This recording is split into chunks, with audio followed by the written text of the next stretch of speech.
So we'll continue now. This is the last part of this workbook. Crystallize your current position. That is dealing with chapter 5 of this book. And the expectation is that at the end of this, you should be able to determine your current position, where you are now in relation to where you need to be in the map of your life with regard to fulfilling your life purpose. You should be able to identify the barriers between your current position and the final state of your life's journey. And most importantly, outline how to break through those barriers and outline how to become a problem solver.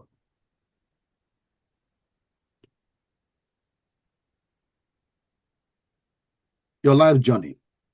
Life is a journey, not a destination. I believe by now you've got that idea. That you're on so a it journey. never comes to an end. Yeah, it's not a progressive accomplishment of your life purpose. Progressive accomplishment of your life's purpose. If you're on a journey, therefore, when you are on such a journey, as a journey of life, or on a road trip, normally the first thing you do is to get your destination. So again, it makes sense that I said, the children, please start planting in their minds from primary school that they have a destination. Share that scripture, please. Make it a memory that they carry throughout their life. Each person is given something to do that shows who God is. Let them know that heaven is expecting it. Please make them know that heaven is expecting that they need to show the world who God is. And they are uniquely wired to do that. Not the way their friends have done it, not the way anybody else. Unique. That's a unique thing about them, about God, that God cannot manifest on this earth except through them. It's unique. So the first thing you do when you're on a life is to find that destination. What is it? If any one of them has a prayer to pray, let them know that the first prayer they should pray is, God, what is my life about? What is my destination?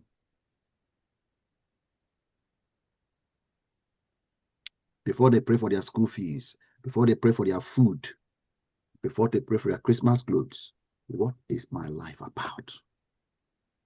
My destination. That's the first thing about life, about any journey, is the destination. Where are we going?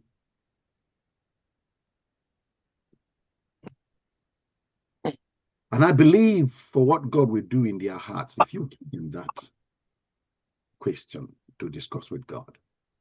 Because many of them are going through difficult situations that don't seem to have meaning. They go through experiences that don't seem to have meaning. I mean, some difficult time they can't explain. What does this mean? How does that have to do? They can't explain it. But every one of them is forging them, preparing them for what their life purpose is about. If they know their life has a destination and they are connected with God, it offers such a great comfort and interpretation, things that they cannot explain, but the person who sent them can explain it and knows why. Let's move on, because I can stay here for a while. So I said, the first thing is to find the destination, the picture of the end. That's what you are trying to help them build, the picture of the end. And you can help them, because what happens currently, because they don't have such a picture, it's more difficult to go through challenging situations. Because they don't have such a picture. There's no picture. So things that are happening don't have a meaning. If you have helped them, if there's something, for example, reveal God. Reveal God. Even just that statement, reveal God. They came to reveal God uniquely, in a unique way. So even some things that they cannot understand, but they know that God will show out. That's the most important thing, God showing out. Not my comfort. I need to repeat that statement. It is not my comfort. It's not my God. That question, God, why did this happen to me? Mm. Irrelevant question. A stupid question. Stupid question. Ignorant question. Why did this happen to me? Asking the maker why he wants to reveal himself this way. What happened to you? Nick Vujicic that we watched the very first time we started this course. No limbs, no arms, no legs. Pray that God should, not the pray God. In first, he said he prayed for it. I mean, miracle can happen. But he said the amazing thing that he cannot exchange the way God is communicating his love to the world through his state, the way he is. He can't exchange for if you want to give him arms and legs and not be able to communicate that. No, say keep your arms and legs.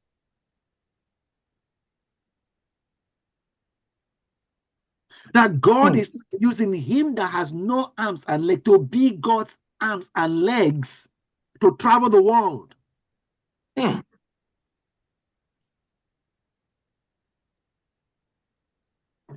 So you begin to question what is true arms and what are true legs? What are these things we call arms and legs? What are they really?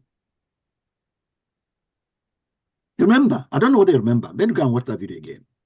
We showed you, I think, not don't take up 1 minute or a few seconds, reel from Facebook. Yes. And he said 3 things. I said, if you don't have these 3 things, you don't know who you are, why you are here, and how your destination will end. If you don't know what this, say you are more disabled than he is. You are looking at him without arms and legs, and you think you call him disabled, but you don't know what your life is about. You don't know how your life is going to end. So you are more disabled. You are more lost. You are more disabled than he is, he said in that video. So I'm saying, children, help me, please, cultivate their minds that they have a destiny unique from God to reveal God in a unique way that people have never known God before. They are here to reveal him. And that's the reason why when things are begin to go haywire in their experience, they will know because of their uniqueness. That's why their experience also has to be unique. It doesn't have to look like their friends' experience because the way God comes out through them is unique.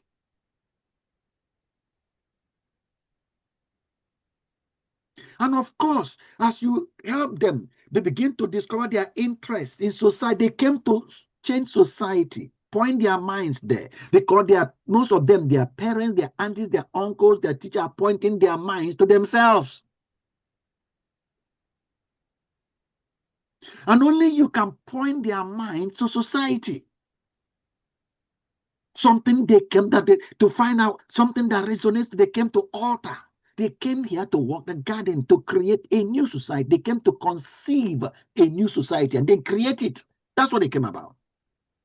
I said again, they came to conceive a new society and create it.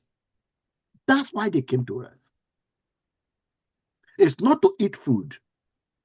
It's not to have a good house or to get a good job. They came to create a new society that they alone can create. Only them can create it. That benefits everybody. So if there are thieves that are stealing our national money, they are not their role models. They're not to be emulated. Those are lost. Those are failing. Their lives are failing because life came here. You came here. Everybody gets in on it, that scripture says, and everybody benefits. Your life is to benefit everyone. There's something unique of God that comes out of you that benefits everybody. Everybody's life is lifted, is served. If your life is not serving everybody, your life is failing. Your life is failing. I pray that Holy Spirit will help you. Those of you that have children under, you help me program their mind. From primary school, let them know what life success means and how to achieve it for themselves. If you want to be great in God's kingdom, Let your life serve so many people. Add value to so many lives. Lift so many lives up. That's how to be great. Please tell them, because their teachers are not telling them that. The money are done, their parents are not telling them that. The community is not. Please tell them, show them that scripture. Make them know it's real. Tell them how to experience it. Please don't make them read the Bible the way I was made to read when I was a little child. I was made to read the Bible, but was never shown how to practice it. So I didn't know that Bible is a manual for living. I didn't know. But you will help me do that. Let me get back here, because our time is actually running now. The first step to determine is your destination. And as after your destination, then you locate your present location where you are, and then from there determine the best route to your destination from where you are. Life has storms. All of us are aware of that. And that's what I've been talking about concerning kids.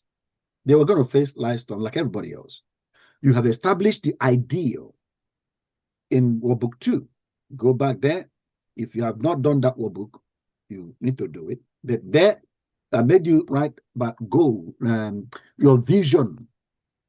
God saw your life very good, because God sees the end from the beginning.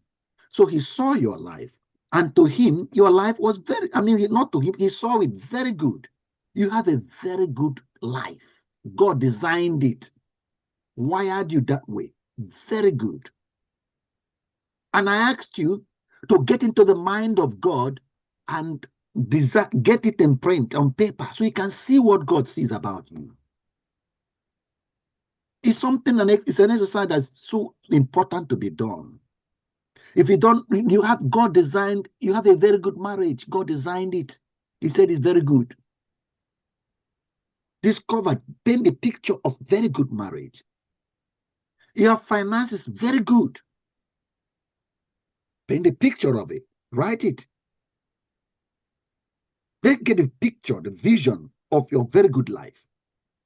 And I say, when you get this picture, this life journey that you are now starting to go to live out and materialize this very good picture you've seen. And it's important you have that picture. So important. If you don't have it, very soon you get derailed by so many distractions. Even life storm can blow you off course if you don't have that picture. So have that picture. I said, but you have that picture, you've established the ideal, a happy family, good health, helping your community. But life has storms. Storms happen in life. Unexpected problems, changes, or delays. They do happen. But the good news is, if you know your destination, you can adjust your sails and keep moving forward, no matter which way the wind blows. That's the importance of knowing destination. Destination of your health, destination of your relationships, destination of your finances, destination of your community impact, destination of your life. And I'm sure they can tell everything I've mentioned. I didn't mention heaven. I hope you noticed. I didn't say heaven. I just said destination, because you didn't come to earth to be in heaven. No. Mm-hmm. You are not born into the earth to be in heaven. You are on earth. Heaven came to earth when you arrived here. Heaven came to earth to materialize it on earth before you go back. So our major concern now is how to make earth like heaven through you. That's the primary concern. Not going to heaven. Not going to heaven. So which explains the reason for which it seems almost all the messages in our churches these days, the emphasis is on how one will just go to heaven. Bokis, we are just looking at your ceiling. I said the emphasis these days seems to say about how one will just make it to heaven. Yeah, that's why you need to correct that. The opposite of what you are saying now. Mm. Heaven came to earth when you arrived here. You came from there. Mm-hmm. You came from heaven onto earth. Heaven came to earth to happen to earth when you arrived. So the major concern is how to make earth like heaven before you leave. Yeah. Because you are going back there. That's your home. Particularly when you be reconciled with the Father. You know, home, we are expecting you back home. But the concern now that you're here is how to make here like heaven before you leave. Through you. Because that's why you came. Heaven arrived when you arrived. A uniqueness of heaven came here. God. Wow. On earth as it is in heaven. Yes. You manifested on earth. You imprinted on earth before you leave. You planted on earth before you leave. Okay. Hey. We got it all wrong. You got it all wrong, honestly. So important. Your daily choices are your sales. We know we've talked about this in book 2. Those sails you see in that ship, the wind is blowing the same direction, but how you set the sail determines where that ship goes. The wind is blowing out of the screen. You know, look at out of the screen. Can see the way the sails are blooming out. That's the wind. But you can see the way you curve the sail determines where the ship goes. And I'm saying your daily choices are your sails. Storms are going to come. But what you're going to decide and do determines where your life goes when the storm is striking. Like storm of hunger in Nigeria right now. We talked about it last time. The storm of hunger is blowing in Nigeria right now. And people are making choices that are taking their life to different destinations. I said there's a storm of poor infrastructure, electricity in Nigeria right now. And we talked about it. How come the Chinese is making a choice of investing in creating Chinese that we don't know as a nation that worships God? But their mind is thinking about creating solutions. And they see Africa, Nigeria, as a huge market opportunity because there are lots of problems. So this is a big market. Whereas those of us that are there are seeing a land that devours its inhabitants. You're very right. And therefore, setting our sail towards Japa. Yes. Setting our sail. And the Chinese are setting their own sail towards coming there to invest. The same storm, blowing, but taking lives to different directions because of the choices individuals are making at the face of the storm. How? I say small decisions steer your life. Small decisions. An example, if your goal is a peaceful marriage, disagreements won't make you angry. Instead, you'll ask, how can we solve this with love? Because you see a future of unity. You see, your destination, unity, just makes the way you handle this disagreement. The same disagreement, one person can say, you talk to me like that, why come I'm the boss? You got to do what I say the way I say it, because I'm the boss here. That's a choice, the way to respond to this disagreement. And it will give an outcome that is different from the one that I just put on the screen there. How can we resolve this with love? It's a decision, it's a choice, and the outcome will be different. Example 2.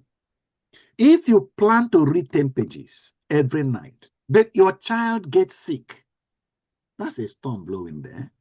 So you read 2 pages at breakfast, 2 pages at lunch, and then 5 while cooking.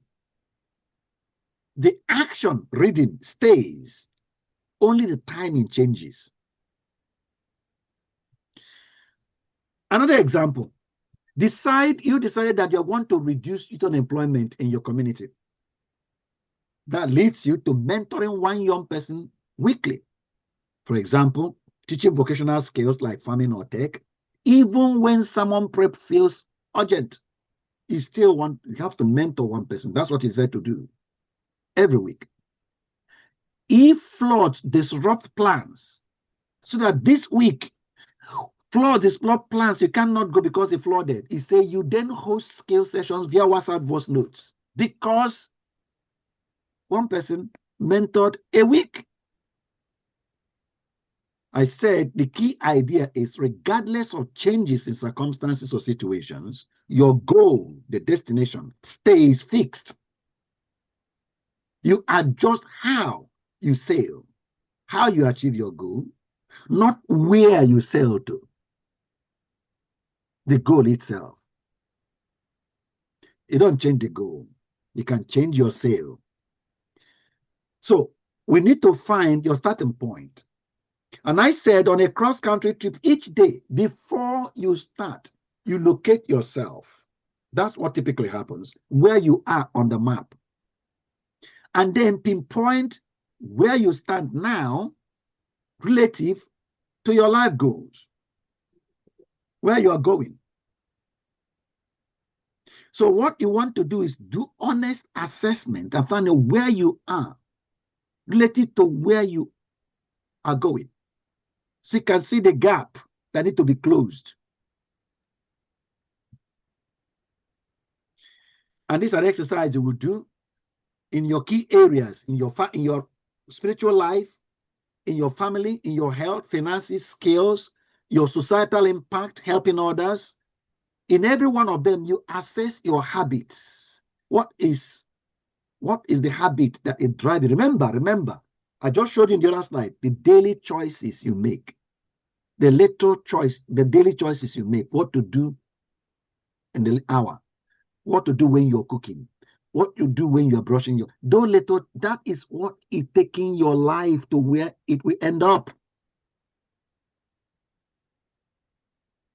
So you check those habits, the one you are running now.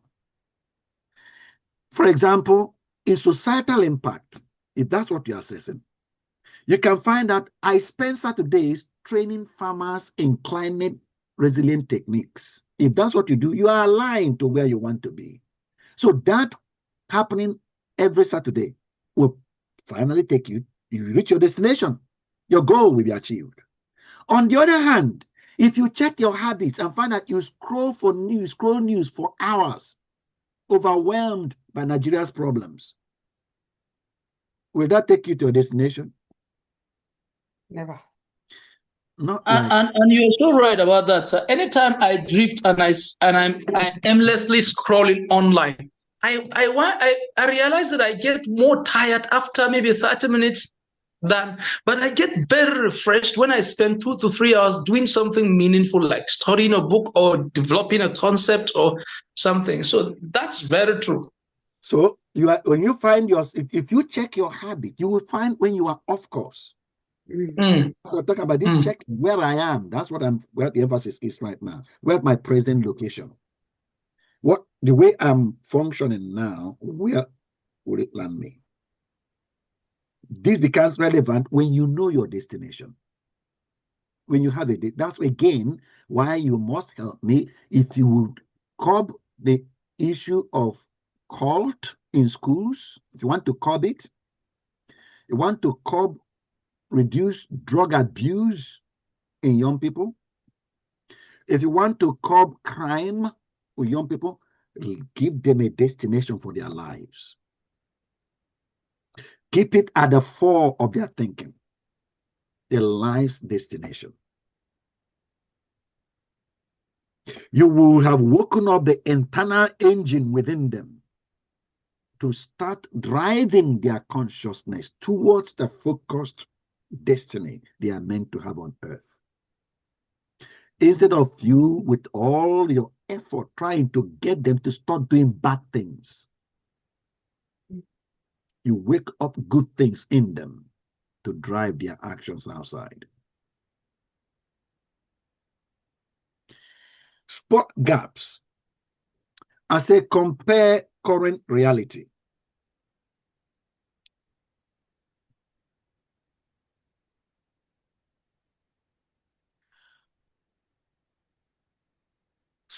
Compare current reality. For example, I pray 30 minutes daily with ideal goals. For example, 1 hour daily prayer plus community service. And then identify roadblocks. Is it fear? That is, if my dream, if my clean water project fails. Distractions, endless church meetings that crowd out community work, or the skill gaps. You need fundraising training to launch a school for out-of-school children. Maybe those are the issues. Spot the gaps. Then solve the problem. If it is fear, find partner with NGOs for shared risk. And if it is time, delegate administrative tasks to trusted congregants. Case study. Adjusting your sales for practical flexibility. A literacy program for women. Case study. Plan to teach reading classes at church. That's your plan. Then obstacle comes up. Cultural resistance. Men forbid their wives attending church. It then adjust. That's what we call pivot. Shift classes to market stores during trading hours. It's not likely men are going to prevent their women from going to the market. So takeaway is flexibility isn't quitting, it's wisdom. Part 3, chart your progress. Map your reality. We just say find your reality, map it versus vision. Go to end malnutrition in 3 villages. Probably today, maybe distribute seeds packets to 20 families. That's what you can accomplish today. But there's a gap. You need irrigation training. You want to end malnutrition. Giving them seeds, you want to train them on irrigation so that they can have water for the seeds, know how to put water, and then get your goal achieved. But you have seeds, but you don't know how to train them on irrigation. So you need irrigation training. That's a gap between where you are now and where you want to be. So list 3 barriers. I lack agronomy skills. Each one of them has action to be taken that can resolve it. No funds for farm tools can be solved. Tribal tensions that hinder collaboration can also be resolved. Identify each of those. Then redesign your sales. Swap 1 hour of TV time daily for researching grants. That's swapping your sales. Key takeaway is the goal is the North Star. Choices either steer you towards impact or stagnation. The choices you make. Detours teach resilience. A failed clinic project reveals local health gaps. Self-awareness fuels change. So admit weaknesses to grow stronger. The vision without action is daydreaming, and action without vision is chaos.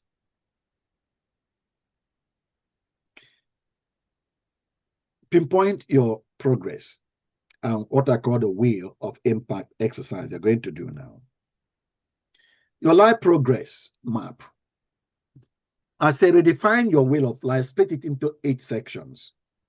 I don't know whether I've seen this wheel of life before, but you will practice it very soon. You have 8 areas that you need to plot your progress. What is the reality in each of those areas? I just talked to you about reality and vision. Reality and vision. That's what we've been talking about. And you're going to do that in an example. Societal impact. The reality is scoring between 1. I think I don't know what I showed it there. I said in each area of these 8 sections, 8 parts of your 8 segments of your life, score it 1 to 10. 1, stagnant. 10, thriving. Societal impact. Out of 1 to 10, your score might be 3 because you preach about clean water, but haven't mobilized drills. Skills might be 5 over 10. You need grant writing training to fund a school. So each of these have the reality, what is real now versus where you want to be. Plotting that is what we call the wheel of life in that manner. I'll give you a link to do it now. High spiritual health, because as I say, for example, look at there. So what you see there, the top circle there, number 10, can you see it? Yes. 10 there, that's the scaling. That's the scaling. Yes. 10 I is the can see. Yeah, 10 is the top mark. That's where you want everything to be. But the marks where each of these are is where they are currently. This is finance. It's 4 over 10. Perhaps it's just taking salary from a work, a job. This is spirituality. It's 8 over 10. So he prays very well and probably exercises well. But for fun and recreation, it's only 2 over 10. Friends, 3, family. So you're going to do something similar for yourself. You know what, and that's why I told you to go through your workbook exercise, workbook 2. For workbook 2, 2.4, I said go through it part 1 and 2. Because there you described your good life. That's what we are supposed to have done there, your good life. So now you know what 10 looks like. And the link I will drop for you now, that link, either drop a link, I'll drop you I'll first of all drop you a file. Let me see if I can do that. I don't know whether I can. I've not done that before. Can I attach something here? On chat? Can you drop a file on chat? Can you attach a file on chat? Bookies, you know? Can you send it through the WhatsApp? Through the WhatsApp, I can. I can send it through WhatsApp, but I thought if it is so that you don't leave Zoom. But I don't think you can. I will drop it on WhatsApp.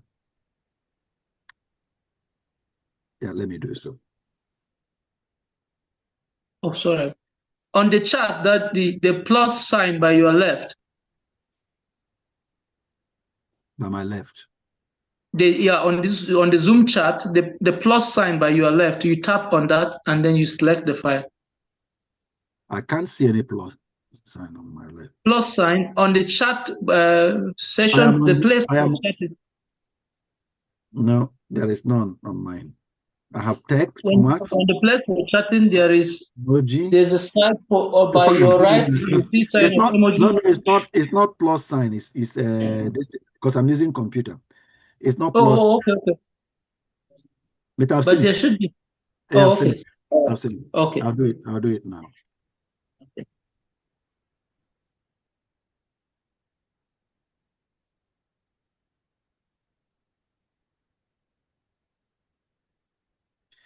Yeah, mine it has a file icon, not plus. It has a file icon.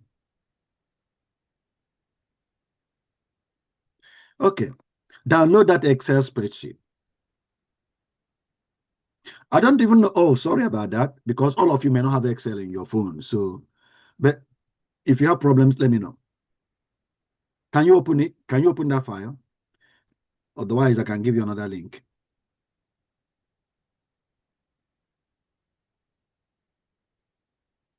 So where did you attach it? In the chat, on the chat, Zoom chat. Oh, Zoom chat. I haven't seen it yet. Ah, okay, maybe it's coming through.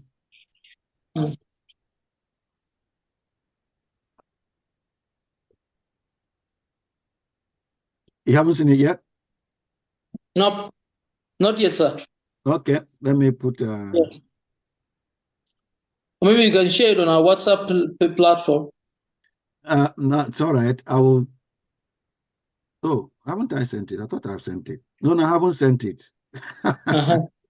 I No wonder. dropped it in my computer and then left it there.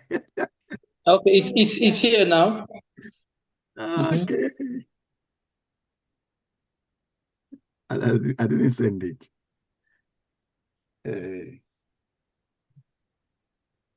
Okay, so yes, I have seen it now, and I'm opening it. Can Yes, everybody? I've seen it. Okay, can you fill in that? Spiritual health, family relationships, community bonds, physical health, present, ideal. Yeah, it will look similar to what is on my screen. So complete it for you. Complete that. You can see present. Just fill all. Leave the ideal. Just put that present, spiritual health. Put your own numbers. The ideal is 10. Where are you now? Put yours there. As soon as you do that, you will see the wheel of life there. Yes, the chart will change to reflect that. Change to reflect yours. Unique. Yes. Yes. Okay. Yes, that's why it's on Excel. Yes. But, sorry, I'm the one talking here alone. I don't know whether others understand what you're saying.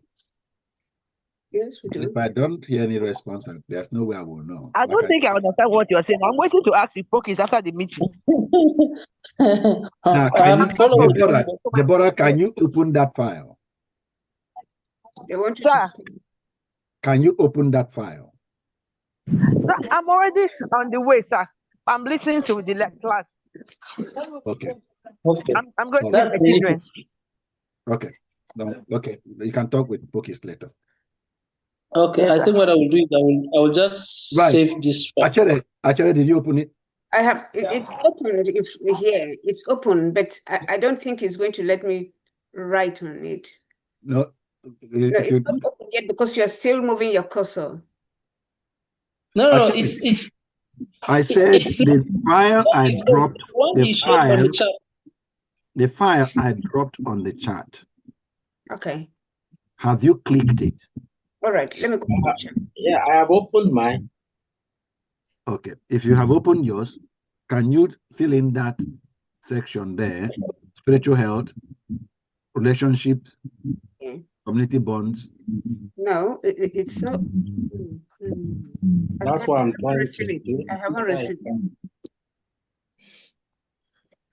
If you click on it, it will ask you to edit, then agree to edit. And then you can move from one point to another, putting the numbers that fit yours. Okay, yeah. Okay. Okay.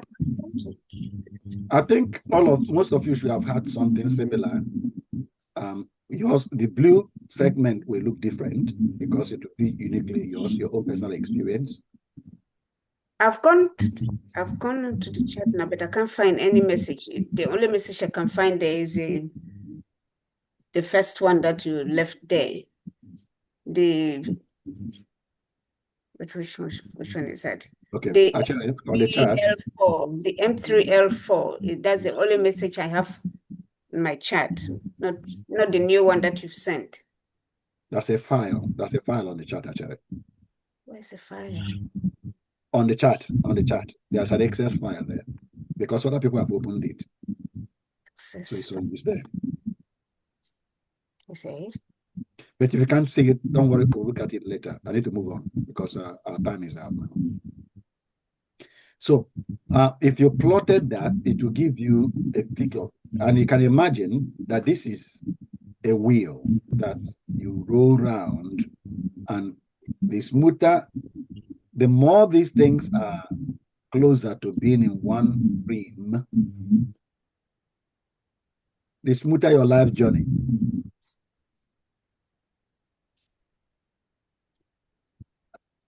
Now imagine somebody trying to go run fast with this picture that's on my screen.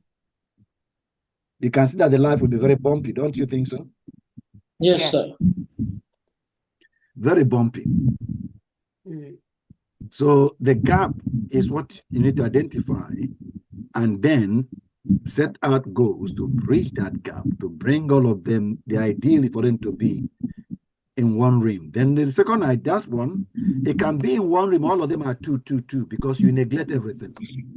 That's catastrophe. Because that means you're stagnant, going nowhere. If you imagine the little rim, the little cycle, a little gear system of maybe a bicycle, a child bicycle, that tiny gear of your clock, your watch. You know the circle, right? Your watch has some gears in it. Yes. That is circular. Your watch, but it's very small. If you start rolling that on the floor, you know how long it will take it to cover 1 mile. Compare that with the giant wheel of a caterpillar, or even the wheel of your car. How long it will take to cover 1 mile. That tells you the difference between everything being 2, 2, 2, and everything being 10, 10, 10. 10, 10, 10 is a well-balanced life and will accomplish a lot of things in a very short time. It's very efficient, balanced. 2, 2, 2 is a stagnant life, even though it looks smooth. But it's stagnant. It's going nowhere. But on the outside, it looks nice. It's actually going nowhere. And there are many lives like that. So this is the exercise of the finding out where you are. Why regular check-ins? Why should we be doing this regularly? Your purpose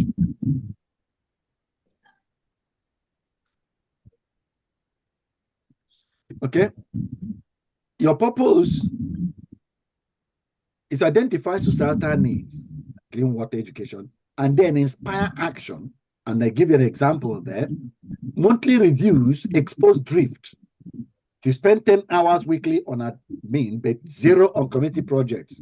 When you review, it will come out to find out where you are in comparison to where you intend to be. It will prevent burnout. If you review, you can see where you're putting most efforts in and which area of your life you're neglecting. And to also celebrate wins, because you can see where you've made some progress. You train 5 farmers in composting. Action step, you need to answer, what is the single gap between my current reality and the goals I must reach to transform my community? Bridging those gaps, the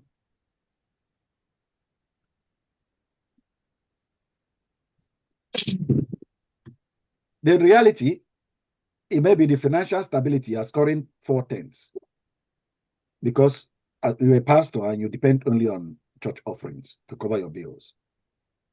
Action is partner with NGOs for shared funding so that you're barely able to cover your bills does not mean you can't embark on projects. It never means your life cannot be lived. You have to live your life, go to fulfill your destiny. That's what you came to do.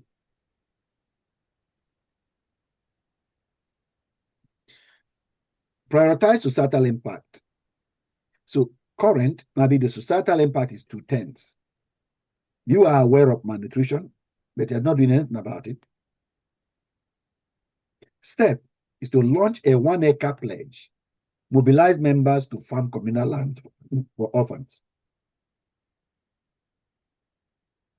Then track progress. Journal organized microloan workshop for 20 journal whatever progress you've made. Write it down. Use apps, Google Sheets to log impacts. Okay. The key takeaways.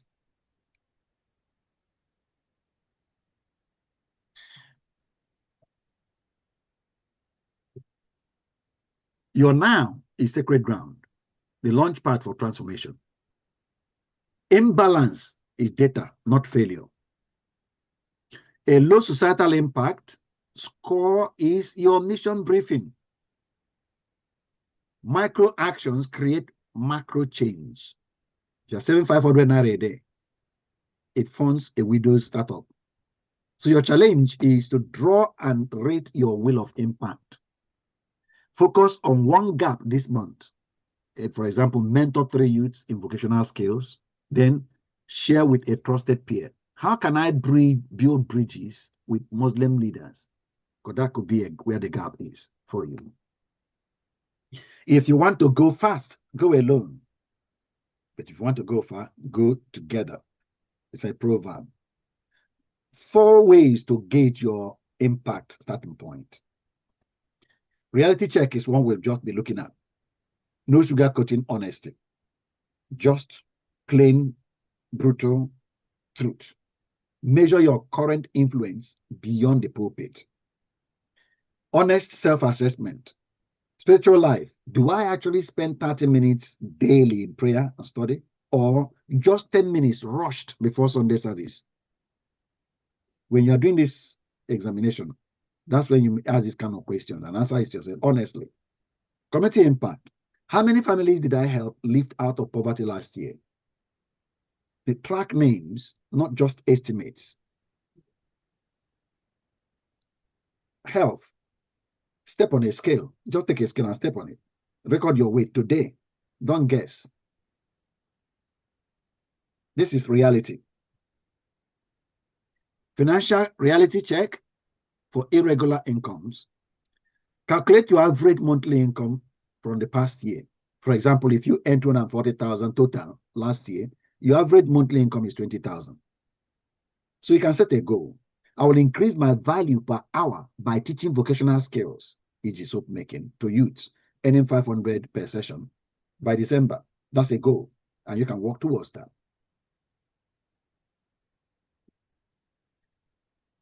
Another community example, reduce youth unemployment in my parish. The reality, the fact right now is that only 2% of youths are meant to have stable jobs. The rest, 98, don't have stable jobs. Church records show 60% lack vocational training. That's reality. Then action, track tangible metrics. Monthly Naira donations to community projects. Number of families accessing our health outreach. Hours per week spent on societal impact versus administrative tasks. These are things to track. Reality check. So number 2 way of determining where you are is what we call zero baselining. Basically, if we were to start all over again, knowing what I know now, if I were to start all over, will I start this habit or this project? What drains time without advancing God's work in society? That's what you're trying to track. An example, limiting traditions. Will I insist church women only cook for events if I were to start all over? Or will I empower them to start catering businesses?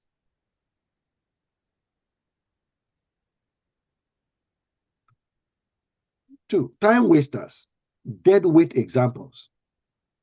Attending 5+ meetings weekly with no action points. So replace them with scale training camps. Scrolling social media during community service hours. Preaching about poverty without activating practical solutions. Action step, cancel one non-essential activity this month, and then redirect that time to mentoring a young entrepreneur. Swap 2 hours of sermon polishing for visiting local schools to identify out-of-school children. That's a redirection of your sale because you checked your destination, found where you are. You're not going to get there if you continue the way you're functioning.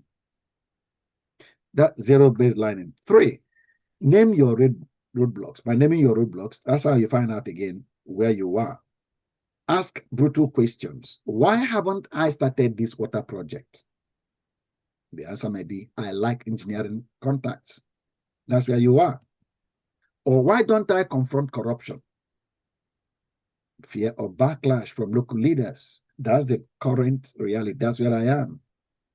Unmask hidden obstacles to impact. For one, fear. The roadblock could be fear. What if my clean water project fails? Like we said before, the antidote to it is partner with Rotary Club or local government for technical support. 2, the resources, no funds for skill center.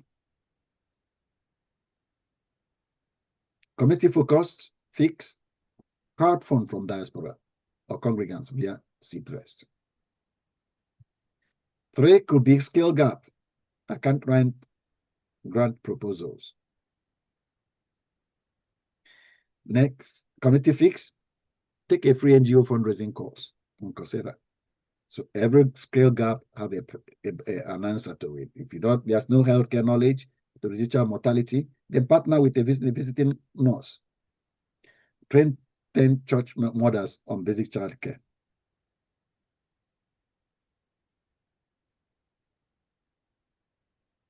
Four is the skill inventory. So do an inventory of yourself to find out what skills are needed to transform society. Not just someone's. What skills are needed? By equipping yourself with skills, you arm yourself for battle. Audit your skills versus societal needs. So it could be, goal is reduce youth drug abuse. Missing skill, counseling, and certification. Action, enroll in a free online course. Your goal is to launch a village library. Maybe fundraising experiences, the skill you don't have. Join a webinar on grant writing. Missing skills means you could use free local resources. Grant writing, conflict mediation, agriculture innovation. They all have things you can use. Tech advocacy. There are places you can go and equip yourself. The critical insight is that you don't need to solve every problem yourself. You can inspire others with complementary skills. A pastor in Jos, for example, mobilized unemployed graduates feature to tutor school children. Result, 120 students improved grades in 6 months. Why this matters for Nigeria? It breaks the pastor-only mindset. Your pulpit is a launch pad for societal change. And then small truths spark big shifts. Admitting I avoid tough conversations with top leaders, or corrupt leaders, is a step 1 to courage. Skills over sermons, teaching your congregation to fish literally or figuratively is greater than giving handouts. Your credibility grows when you solve problems you once ignored.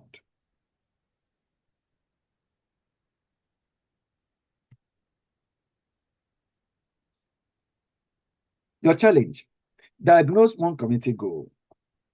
For example, launch a women's cooperative for cassava processing. Reality check. Currently, there are 0 cooperatives. 80% of the women farmers sell raw produce at loss. So zero baselining will be stop. If attending all local government meetings, okay, stop. Start visiting 3 farms weekly. Basically, start from the beginning. Zero baselining. All these local government meetings that have been taking all your time, cut them off. Begin visit to the farms if you want to help the women. Okay, remember that's your goal, to launch the cooperative for cassava processing. Roadblocks could be fear of tribal tensions, no processing equipment. Then the skills gap could be learning cooperative management via SMID and webinars. Track progress, use a simple journal. Date, train 5 women in bookkeeping, connected with equipment donor. Enter it into your journal and track it. Takeaways is confront brutal facts. Your community's pain points are your GPS coordinates. Replace empty rituals. Trade one tradition for one transformative action. Scale up fearlessly. Nigeria's challenges demand new tools. Your skills are the new tools. And if the more skilled you are, the better Nigeria is. Particularly focused on resolving Nigerian challenges. Workbook 5.1 is your societal impact blueprint. Again, I'm going to put it on the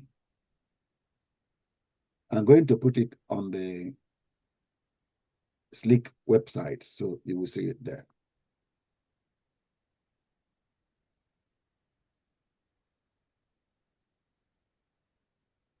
Okay, that coming. The societal impact blueprint, where you are going to do exactly the same thing that we've done now. Task 1, and that's what I'm going to take you through now here, what they're going to do. Break down your proposed progress.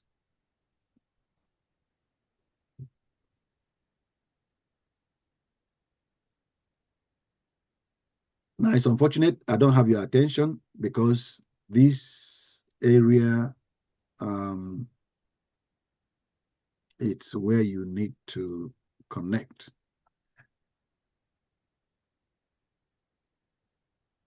Connected to the one you just put now on the Slick website?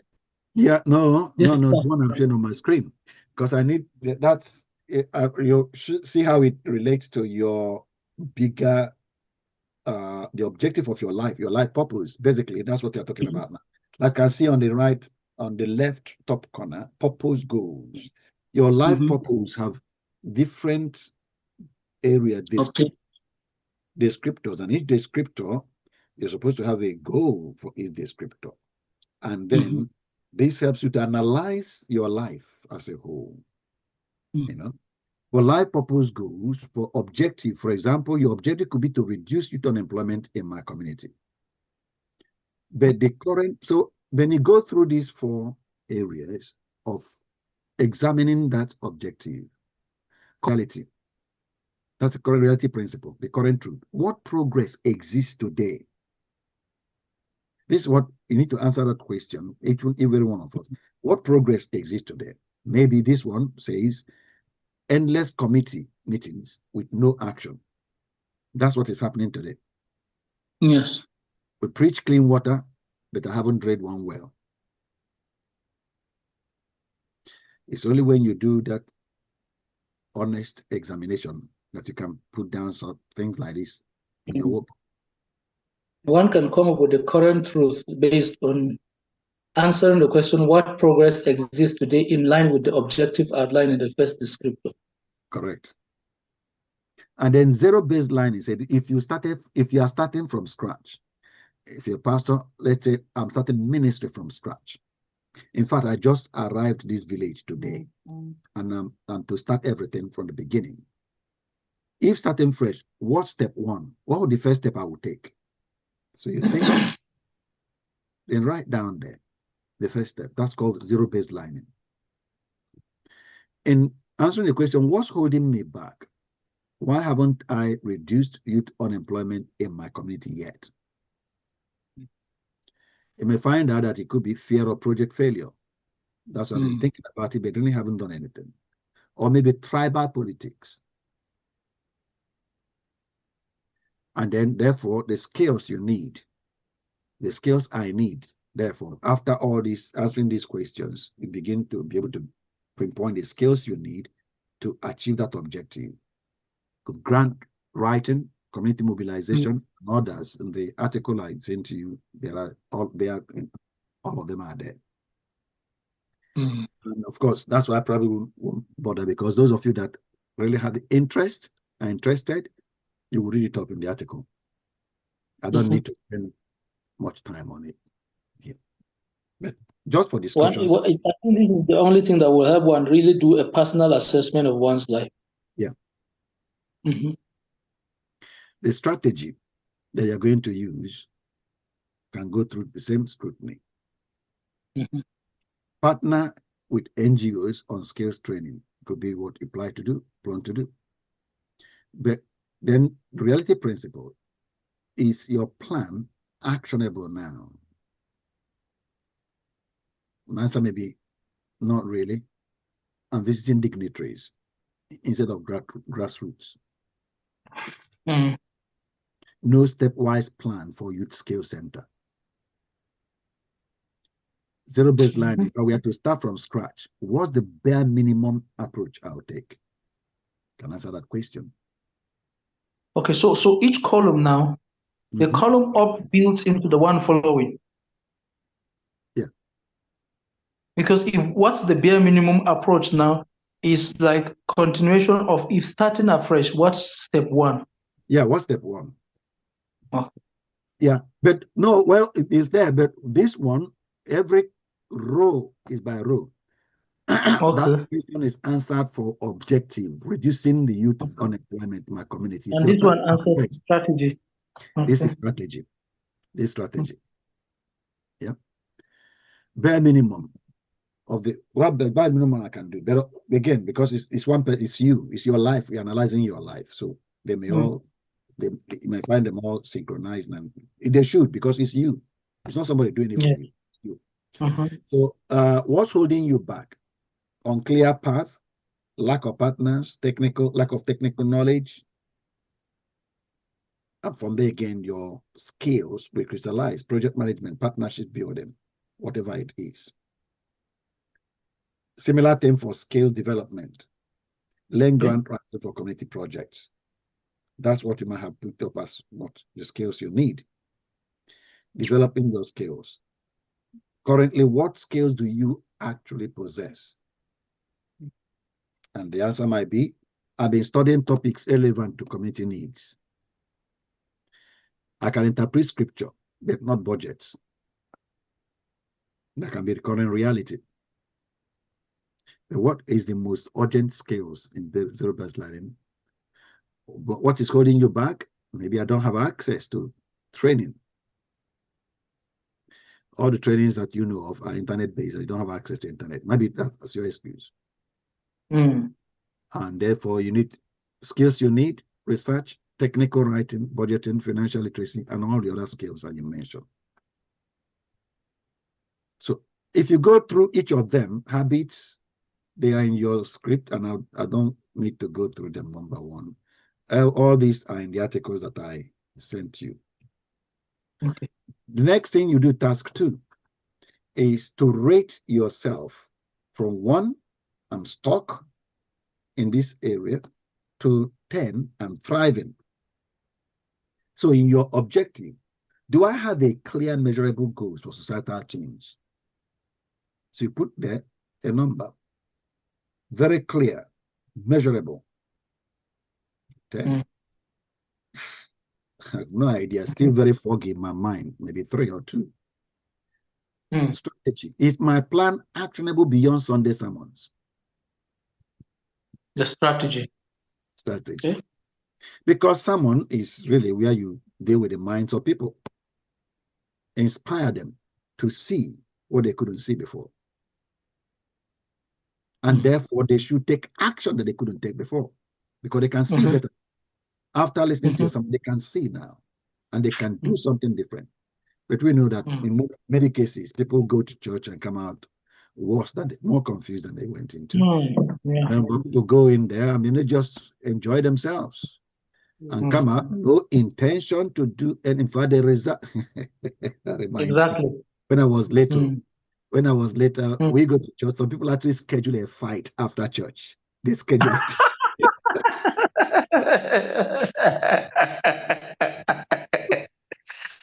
They said after church, I'm going to beat you after church. I'm going to beat you up. So all the time they were waiting for church to finish, so they can go and fight. A number of things came up in this slide and the one before it. You're right. It's like, honestly, we don't even understand what Christianity is. Honestly, we don't. I remember situations back in the village when people are going to church on the day they will take Holy Communion. If you abuse the person, he won't say anything. Whatever trouble you're looking for, he won't say anything. He's just waiting to go and take the Holy Communion so that he will be in his holy state. But after the Holy Communion, he will stop you on the way and say, "Oh, what are you saying in the morning?" Beg for all the offenses we are causing you before the Holy Communion. So based on that baseline, this thing you mentioned in the baseline analysis, zero baseline, it means there are quite a number of things that are actually irrelevant. They are just activities that we need to stop. Yeah. Yeah, Jesus Yes. said tradition nullifies the effect of the word in your lives. Traditions, things that you use, you're born into it, so you just carry on doing it. I don't think I posted. There's a WhatsApp video I saw. I must retrieve it and post it to you. Okay. It deals with this hard. It's a hard mentality. We talked about it in one of them. Two. Following, it's a man that was leading a herd of sheep, read them round the fire, and they followed him round the fire once, two, three times, and they kept following each other. And he left the circle, and they just kept running around, following each other. Okay, right. Not in the circle, but they were not following. Where are they going? We don't know. Just following the one. Each one is following the one in front of him, and the one following in front of him, following this around the circle, going around the fire. But the man is not even. Whoever the police has gone somewhere else. They're just following the herd. Traditions. Hi. So That's so go through this and rate yourself in it. Example scale 3/10. I preach hope, but lack skills to install boreholes. I preach hope, but have no skills to install boreholes or to even mobilize people to do it. I can't.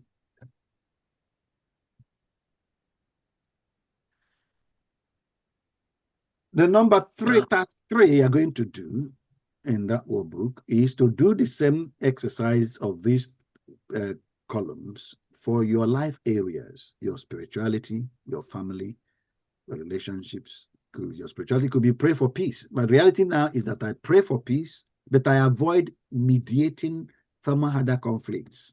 But I'm praying for peace. Say, trim the excess, over studying end time prophecies. Yeah, and honestly, hey, these things you've taught us. Yes, one of the things that is so popular now in our Christianity these days is this high levels of experiences spiritually, especially what you just mentioned now, end time prophecies, what these signs mean. So people are so afraid to even live now because don't do anything and army is heaven. Yeah, it's been there. It's been there for a while. Pinpoint obstacles. For you, will be a fear of worldly engagement. Yes, exactly. Exactly. So maybe the scale gap is interfaith peace building. Don't have the skills. So you can't cross boundaries. My family sees me as pastor, but not change agent. The excess, sacrificing family time for funerals. Pinpoint obstacles, guilt, neglecting home, maybe. And the skill I need is boundary setting, how to set boundaries and protect it, my family. Relationships, networks limited to church members. Excess, I'm always suspicious of Muslim neighbors. Could be that, that's it. I'm suspicious of them. And pinpoint obstacles, deep-seated tribal bias. Could be what you discover. Yeah, very, very. Therefore, skill gap is cultural intelligence. My health, exhausted. I skip meals during crisis. I'm ignoring pain. That's the excess. God will heal. Mentality. That's the obstacle that's keeping me. I need stress management and nutrition training. My finances. Church offerings cover only 60% of needs. We trim the excess, no personal savings plan. And I fear discussing money, pinpoint obstacles. And scale gaps, micro enterprise development. That's what I need. Reality check. My skills experience. I'm great at funerals. But poor at grant proposals. Excess, repeating the same outreach methods. I really agree with you, sir. I really, because honestly, this is why most of the things we do in the Christian community is not working again. They're just activities. Yeah. Religion is one of them. Honestly. We don't know the difference between Christianity and religion. Mm-hmm. Pinpoint obstacles, no mentorship, just doing whatever it seems right in your eyes. So skills that you might need, maybe data analysis, project design, maybe all those kind of skills. Education development, you read the Bible daily, but no agricultural journals. Because they are not spiritual. Yes, they are not. Excess, attending feel-good seminars where I will not be challenged. God comes down, but not me go out to do anything in society. Pinpoint obstacles, limited access to resources. So the gap, skills, maybe online learning strategies, don't know. My time management, I spend 70% of time on admin, 5% on community projects. Excess, some planned crisis meetings, one meeting after the other. Inability, pinpoint is inability to say no. That's the obstacle I face. Skill gaps, prioritizing frameworks, prioritization frameworks. That's a skill I need. Again, I said for this one again, do your scoring. 1, stagnant. 10, flourishing. For spiritual goals, does my faith drive tangible change? It's a good question for every Christian to answer. And mark yourself. The way you say you have faith in God, you believe in God, God lives in you. Is anything changing in society? Because of that faith. Yes. Is anything changing through you? This God you believe in lives in you. Is he doing anything through you? Altering human experience? If he's not, you don't really believe him. So mark yourself, your spirituality goals. Family goals. My household, a model of love or service.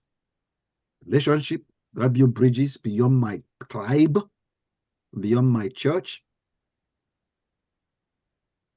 Health, can I sustain 12-hour crisis days? My financial goal, do I fund dreams or just survive? My experience, can I transform a slum? Education, am I Nigeria's solution or spectator? Right. My diary goals, do daily entries show impact or routine? Wow. So next steps is take your scores there and draw a wheel of impact. We did a wheel of life. I gave you the thing there. If you go to create another file for yourself and all the places where I listed the various parts of your life, put those things there, okay? And then can do it for your purpose. Create a wheel so you can see visually how it looks like. Draw the one for your balanced goals. Label each book with those labels there, if they're different from what you have previously. Then identify barriers between your current state and goals. For example, you lack technical knowledge or fear of engaging government. Act on one gap, the weakest area. Societal impact, 2/10. Then put a 30-day action for yourself.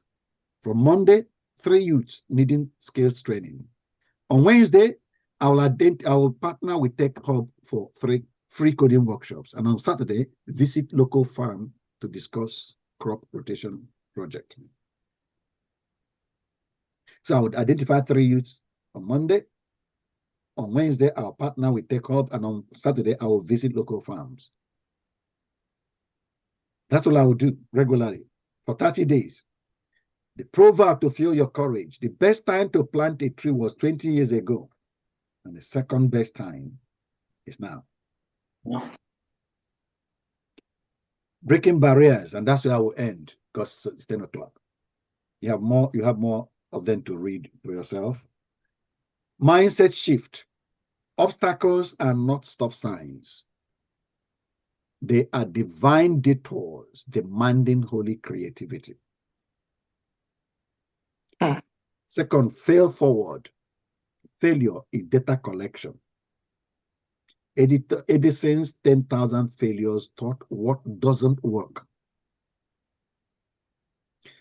Pastor's parable. A failed youth workshop revealed carpentry is greater than coding for community needs. Coding is the in thing now, so you organized coding, and they didn't turn up. If you have organized carpentry, probably they would have turned up. You didn't find their interest before you organize your workshop. Find out what they're interested in doing. Recode your brain. Swap I can't fix Nigeria for what resource can I mobilize? Because God didn't send you for what you can't do. God sent you to go and do it. Biblical blueprint. Nehemiah rebuilt Jerusalem's walls with tool in one hand, sword in the other. That's prayer and action. So some barriers, tribal politics, no funds for microloans, resistance to secular partnerships. The other thing we are saying is fail faster, launch micro project, do a little bit, and then ask, how can I, not can't. No hospital, partner with motorbike ambulances. Persistence is greater than perfection. A river cuts through rock, not by power, but by persistence. A river, just water, cuts through rocks by persistence. Okay? You should be able to determine your current position now. Can you? Yes, sir. Yes, Be able sir. to map out your life with regard to fulfilling your purpose. Mhm. You should also be able to identify the barriers that are keeping you in your current position. Mhm. And then be able to break through those barriers. There's more of it that we are going to deal with. That will be in the article I'll send to you. I'm not going to deal with you. I'll put in the article. But breaking through the barriers. Coming out of the comfort zone. The comfort zone. The zone of no, just stay where you are. Very important, but I'm not going to cover it here. Our time is out. Okay. Any other questions? Yes, we talked about this issue of the barriers and the assessment sheets. Particularly, I am interested in understanding how sometimes in the event that the culture of the people, when you want to partner with friends and maybe contemporaries to get something done in the village, and it may be difficult because of their own mindset to such interventions. My thinking is, instead of a big thing, maybe to, if for instance, together as a team, we could impact 100 people or 20 or 30, but if we're not going as a team, my own default mode is to see what I can do with one or two persons. Maybe that's an example for them to see this may be possible. I don't know whether that's the right approach or it shows I've just given up. No. That's the way to do actually. The kingdom of God, Jesus said, is like a mustard seed. That tells you how to start. It's not the oak tree. The kingdom of God, Jesus said, is like a mustard seed. So by that telling us, start small. Start small. The kingdom of God is like a mustard seed. When sown, it then grows. So you want to start with one person. You want to impart the life of one person. Let him share the testimony with another person. And then the two come next time. And then 4, and then 10, like that. That's the kingdom of God. That's true, because again, you're right about that. I also thought of some, in fact, beginning, there was something you said earlier that really hit hard, because you said that the problem is not that we do not have the resources to get done what we want to get done. God just wants us to lead it. Yeah. And then he will show us what to do. And I've discovered it is more possible in our days. I had been imagining before now how we can break the grip of the older corrupt generation on our own people when it comes to politics, especially the younger generation. And I realized that one of the thoughts that had come to my mind is that we don't even have the money to mobilize to change and all of that. And then suddenly I realized that, but I have thousands of people who follow me online. And many times when I drop a video, I get a serious engagement. Could that not be a place to start and grow? Because again, online, if you are really churning out rich and engaging contents, you can, within a stretch of time, be reaching out to hundreds of thousands of people. Yeah. So I suddenly realized that I don't actually need the money to influence. I just need to quote my message and get it across, because the younger generation are the ones I'm trying to reach are right where I am online, and I can reach them within seconds. And I can do a lot of mind shift and mind shape change in ways that the older generation cannot. Sure. That's Long right. before they reach, I would have reached them with the right message. So yeah, that's your David stone and your sling. That's your stone and your slingshot. So online connection. That's the stone and the slingshot you have. Yeah. Thank you so much. God bless you. Anybody else has any other question? Deborah has blessed us with her face today, but then she's back in the light, so we can't see her face. Just come and face the window, Deborah, so we can see your face.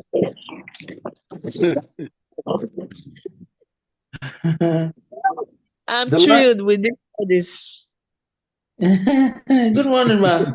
Good morning. All right. Good morning. I have to go out to look for my children. This youth, if you don't go and look for them, they will be giving you.